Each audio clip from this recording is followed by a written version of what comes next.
Hello students, I hope you all are doing good. In last video, we discussed the fifth chapter of your economics and that was money. आपको मैंने बताया था कि money क्या होता है, money का रोल क्या है और जो मनी सिस्टम आजकल हम इस्तेमाल कर रहे हैं इसके आने से पहले कौन सा सिस्टम था जो कि चला करता था। आपको याद होगा कि मैंने आपको बताया था कि बार्टर सिस्टम था। बार्टर सिस्टम में क्या होता था, उसमें कमोडिटी टू कमोडिटी ट्रांसफ़र हुआ करते थे। यानी कि अगर हमें कुछ सामान चाहिए तो हम उसके बदले में कोई और सामान प्रोवाइड किया करते थे। उसकी बहुत सारी लिमिटेशंस थी जैसे कि वहाँ पर डबल कोइंसिडेंस ऑफ बॉन्ड्स था, यानी कि एक साथ जो है दो व्यक्तियों को कोई दो चीज़ें की रिक्वायरमेंट होगी तभी वो सिस्टम पॉसिबल था, अदरवाइज़ नहीं था। कोई एक स्टैंडर्ड सिस्टम नहीं था एक्सचेंजेस के लिए। Exchanges means buying and selling of goods और सर्विसेज, ठीक है। इन सभी के लिए कोई स्टैंडर्ड सिस्टम नहीं था। तो इस बहुत सारी लिमिटेशंस थी बार्टर सिस्टम की, जिसकी वजह से उसे ख़त्म करके आपको मैंने हमेशा बताया है कि हम कोई भी एक सिस्टम को ख़त्म करने के बाद नया सिस्टम क्यों लाते हैं, क्योंकि पहले वाले के अंदर बहुत सारी कमियां होती हैं, उसके ड्रॉबैक्स होते हैं, लिमिटेशंस होती हैं, जिसकी वजह से ही एक नया सिस्टम लाते हैं हम। और नए सिस्टम का बेनिफिट क्या होता है कि हम पहले वाले की सारी जो कमियां हैं या कुछ कमियां जो हैं वो दूर करके नया सिस्टम यूज़ करते हैं। तो इवोल्यूशन ऑफ मनी होने से पहले बार्टर सिस्टम था, जो इसमें क्या काम की बातें थी वो बता रहा हूँ। और जो मनी है उसका इवोल्यूशन क्यों हुआ, क्योंकि जो है एक generally accepted means of exchange चाहिए था सभी को, जिसके ज़रिए हम ट्रांजेक्शन्स कर सकें, ट्रांजेक्शन्स बाइंग एंड सेलिंग, ठीक है, जिसके ऊपर हमारी पूरी इकोनॉमी या पूरा बिजनेस टिका हुआ होता है, ठीक है। फिर से मनी की डेफिनेशन याद रखना, money is a medium of exchange which is generally accepted. Generally accepted मतलब हर व्यक्ति इसे एक्सेप्ट कर लेगा। मैं मनी आपको दूं या आप मनी मुझे दें तो हम दोनों ही इसे एक्सेप्ट कर लें, कोई मना नहीं करने वाला है। इंडिया के अंदर कोई भी करेंसी नोट्स को मना नहीं कर सकता। देन मैंने आपको बताया था फॉर्म्स ऑफ मनी या टाइप्स ऑफ मनी, कि हम मनी को कैसे कैसे डिवाइड कर सकते हैं। मनी के हमने 4 पार्ट्स किए थे, दो दो के ग्रुप्स में थे वे। पहला तो था आपका फिएट मनी, फिर था एक फिड्यूशरी मनी। फिएट मनी कौन सा होता है, which is issued by a government authority and is legally accepted, ठीक है। फिएट मनी वो होता है जो कि कोई गवर्नमेंट अथॉरिटी इशू करती है और ये जो है लीगल यानी कानूनी तौर पर आपको एक्सेप्ट करना पड़ता है। अगर आप नहीं करेंगे या कोई भी व्यक्ति फिएट मनी को एक्सेप्ट करने से मना कर दे तो उसके खिलाफ कानूनी कार्रवाई हो सकती है।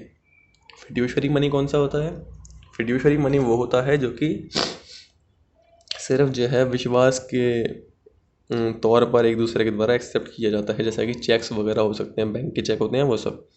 फिर था full bodied money and credit money. Full bodied money वो होता है जिसमें कमोडिटी वैल्यू और मार्केट वैल्यू जो है उस करेंसी की वो इक्वल होती है, ठीक है। यानी कि अगर मान लो हम सोने या चांदी के सिक्के बना के बेचने लगें और सोने के सिक्के का दाम हम रखते हैं 40,000 रुपीज़, और वो जो है एक्चुअल में भी अगर हम उसे सेल करें मार्केट के अंदर जाके कमोडिटी को पिघला वगैरह के उसकी फॉर्म चेंज करके, तो भी वो उतने का ही सेल होगा। ऐसे अगर मान लो हम चांदी के सिक्के बनाने लगें और उसकी जो प्राइस है वो रख देते हैं हम, या जो वैल्यू है वो हम रख देते हैं 1,000 रुपीज़, तो हम कहेंगे कि ये जो चांदी और सोने के सिक्के हैं ये फुल बॉडीड मनी हो गया।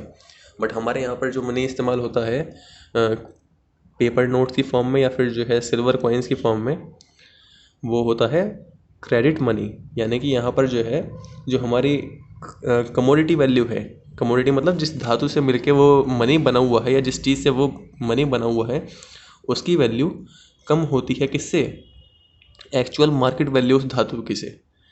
या फिर हम कह सकते हैं कि सॉरी उल्टा बोल दिया, जो कमोडिटी वैल्यू है वो कम होती है उसकी मार्केट वैल्यू से। मार्केट वैल्यू मतलब जिस फॉर्म में हम उसे एक्सेप्ट कर रहे हैं। एक 10 रुपये का नोट है, अगर हम एक छोटे से कागज़ के पेपर को मतलब कागज़ को लें और उसे सेल करना चाहें तो वो 10 रुपये का कभी सेल नहीं होने वाला, ठीक है। तो अब उसके बाद एक और चीज़ मैंने आपको बताई थी, जीके में भी आता है ये और एमसीक्यूज में पूछ लेते हैं, कि हमारे यहाँ पर इंडिया के अंदर जो पेपर नोट्स हैं वो इशू करने के काम होता है आरबीआई का, रिज़र्व बैंक ऑफ इंडिया का।